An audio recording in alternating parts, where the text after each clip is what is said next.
3 years ago, the accident took my legs, my independence, and nearly my will to live. But it gave me him in a way I never expected.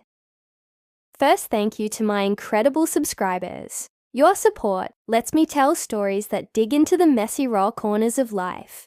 This one's complicated stick with me. The doctor said I was lucky. Lucky the semi-truck didn't crush me completely. Lucky my spine wasn't severed. Lucky my son Logan wasn't in the car with me that night. Lucky, they said, funny word for a woman who can't walk more than 10 steps without her legs screaming. Our little Ohio house used to feel too big when Logan was at school. Now it feels too small. He's everywhere. Cooking meals, adjusting my pillows, lifting me into the shower when my muscles give out. My boy me. Man! Because that's the thing no one warns you about when you have a kid. At 16, one day they grow up. Really up Logan was always tall. But at 19, he's Broadworks construction, so his hands are a row. His voice is deep in his eyes. God, his eyes just like his father's. The one who left me. The second the pregnancy test turned pink. Mom, I jump.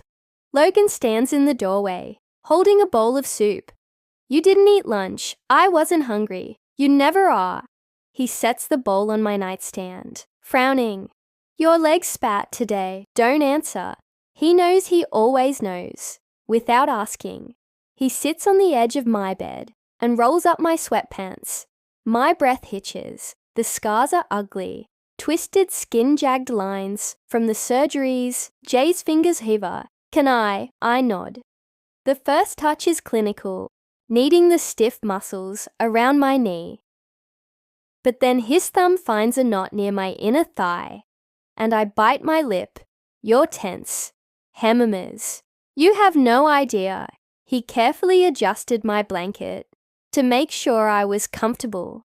His touch full of care. Not enough to be improper, but enough that my pulse kicks. It's just the heat of his skin, I tell myself. The relief of the pain melting away. But when his fingertips brush the edge of my shorts, I stop breathing. Logan stops too. For one heartbeat too. Neither of us moves. Then he clears his throat and pulls my pant leg down. Better no, yes thanks baby. He hesitates like he wants to say more. Instead, he takes the soup bowl and leaves. I stare at the ceiling replaying. Those seconds when his touch almost slipped too far, and for the first time in years, I feel something other than pain, something dangerous. The second time he touched me, I knew it wasn't just about my legs anymore. Morning light spilled through the curtains, too bright, too cheerful for the storm inside my head. I hadn't slept. Every time I closed my eyes, I felt Logan's hands on me, warm callous lingering. I told myself it was nothing. A son helping his mother, a caretaker easing pain. But the way my skin burned under his touch, that wasn't pain. The creak of Logan's doctor down the hall snapped me back to reality. I quickly adjusted the blanket over my lapas. If he could see the thoughts racing through my mind. Footsteps. Then his shadow filled my doorway. You're up early, he said.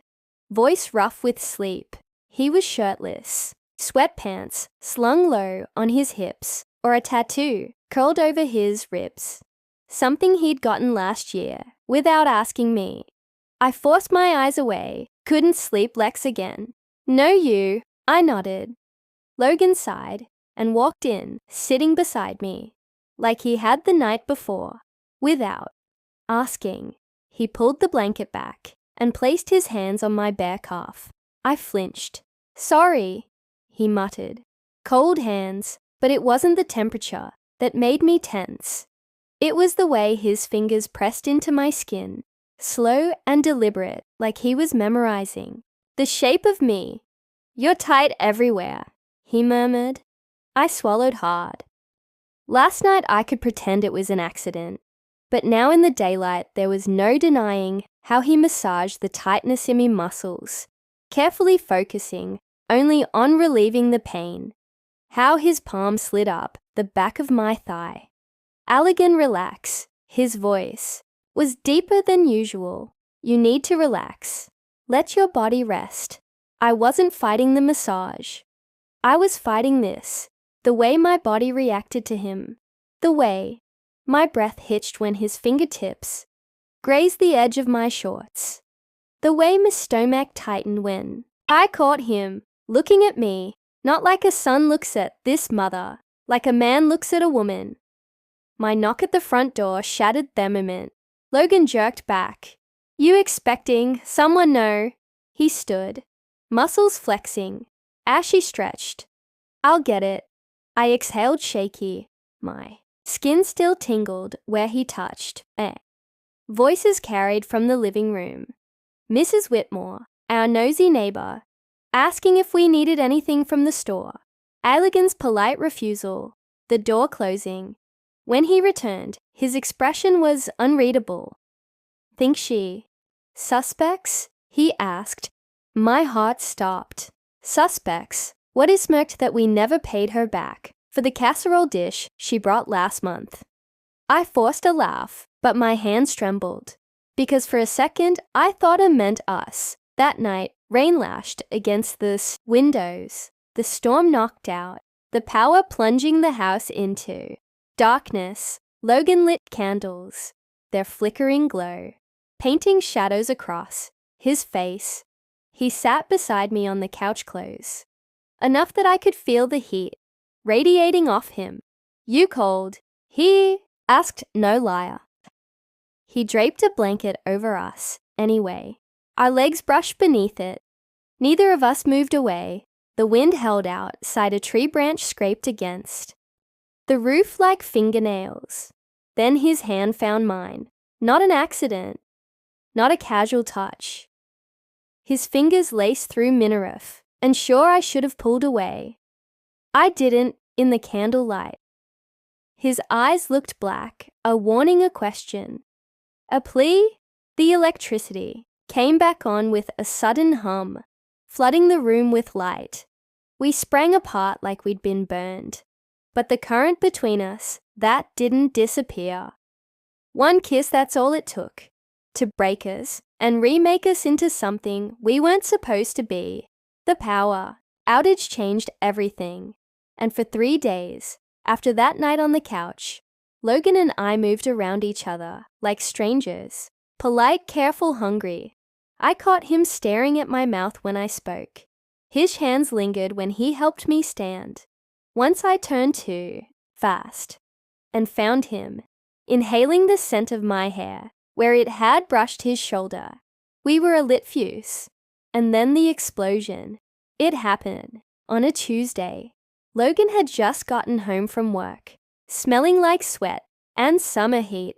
He kicked off his boots, his whited shirt clinging to his chest where he'd sweated through it. You okay? He asked, nodding at my stiff posture on the couch. Just sore. I forced a smile. Long day without a word. He walked over and lifted my legs onto his lap, and my breath caught as his fingers dug into my calf. You worked too hard, he muttered. Says the boy who rebuilt our porch ramp alone when the insurance refused to cover it. The man who carried me upstairs every night because my bedroom was on the 2nd floor. His thumb pressed into a knot near my knee, and I bit back a moan. His voice was rough. Just let me take care of you. But this wasn't care. This was want. I could see it in the way his jaw tightened when my skirt rode up, feel it in the tremor of his fingers as they slid higher. When his hand reached my thigh, I grabbed his wrist. We froze. His pulse hammered against my fingers, and then tell me to stop. A challenge. A plea. I should have said it, should have shoved him away and called a therapist and pretended this never happened. But I didn't, I couldn't. So I let go of his wrist. His kiss wasn't gentle. It was fire and teeth, and 19 years of emotions. Finally finding release through understanding and care. his hands fisted in my hair as he dragged me against him. Oh, we shared a heartfelt embrace, overwhelmed by gratitude and survival. After everything we'd endured, like this was the only way we knew how to breathe. I gasped into him, my fingers digging into his shoulders. We can't. We already are. He nipped my lower lip, sending Ashok straight between my legs. You feel that that's us. And God help me, I did feel it. The hard press of him against my hip, of the way my body arched toward him, like a flower chasing the sun. This was wrong, so wrong. But when his tongue slid against mine, all I could think was more. We didn't make it to the bedroom. Logan pinned me to the couch, his hips grinding down as I clawed at his shirt, the fabric tore at the collar. But neither of us cared. Look at me, he growled. When I did, what I saw shattered me. This wasn't just lust in his eyes. It was love, the kind that breaks bones, the kind that leaves scars. Afterward, as we lay tangled in silence, reality crept in. Logan traced idle circles on my bare shoulder. You okay? No, yes. He knew I was, lying just like I knew he wasn't sorry. But when he finally spoke again, his voice was so quiet, I almost missed it. I've wanted you since I was 15. Mr. Mac dropped. Because that meant this wasn't an accident. It was an inevitability. Some silences are louder than words. Morning came too bright, too sharp. I woke before Logan. The weight of what we'd done pressing down on me, like a physical thing.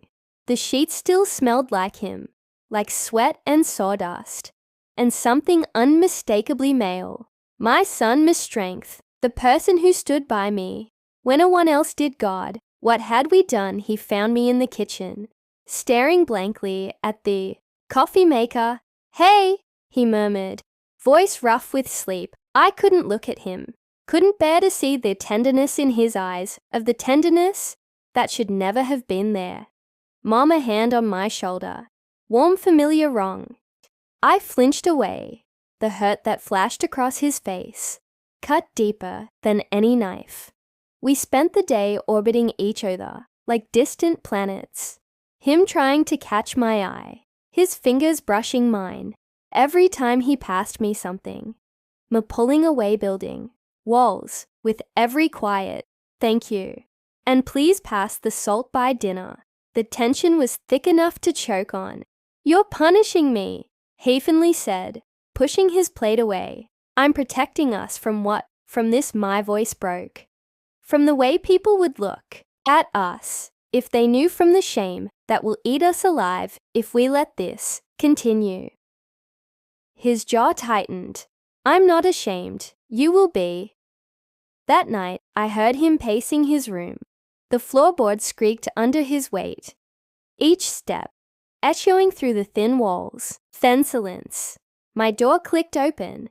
Moonlight spilled across the bed as he stood there, shirtless, his chest rising and falling. Too fast. I can't pretend, he said. Herously, not with you. My resolve crumbled, because neither could I. We didn't speak as he crossed the room.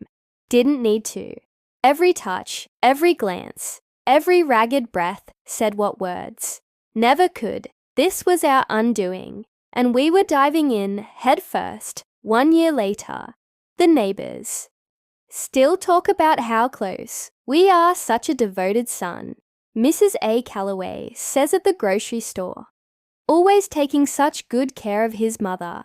I smile, politely adjusting the bracelet he gifted me, a reminder of our unbreakable bond as family. On my left hand, the one nobody questions, because single mothers don't remarry. Do they? Jay's finger sliced through mine as we walked to the car. Nobody looks twice. Nobody knows. And that's exactly how we like.